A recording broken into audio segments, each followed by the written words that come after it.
يقول آفة العلم صحبة الأحداث سنا أو عقلا أو دينا. صحبة من الأحداث عقلا ودينا. فهو واحد يعني يكون عمره 10 سنين وأنت عمرك 20 سنة، ما الفائدة من صحبته؟ ما الفائدة؟ تمام؟ أنت يعني كذاك ما شاء الله بغل، فكيف تصاحب واحد أصغر منك؟ لابد أنك تستفيد منه، ترشدك ويرشده، ينصحك وتنصحه. أو عقلا، تمام؟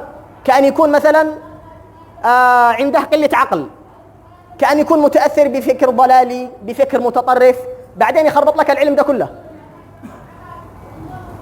قال أو دينا، أو دينا. واحد قليل دين كيف تصاحبه؟ يسب الرب ويسب الدين وتصاحبه؟ على قول تكون يطلع بلكون وتصاحبه؟ كيف؟ إذن هذا الصاحب فساد للعلم. إذن أنت لن تسلك هذا المسلك إلا إن قاطعته. إذن المقاطعة لا بد منها، لأن آفة العلم صحبة الأحداث، سواء كان سنا أو دينا أو عقلا، أو ماذا؟ أو عقلا. إذن اقطعي البوائق واقطعي العلائق واصحب أهل المعرفة بالله سبحانه وتعالى. تمام؟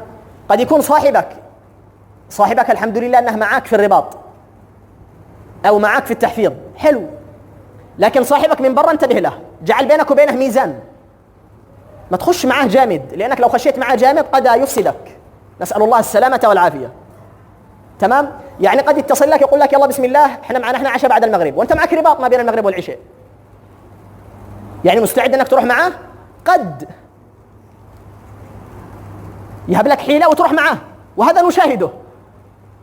تقول له فيان، يقول لك انا اتعشى، تتعشى وقت الرباط وقت آخر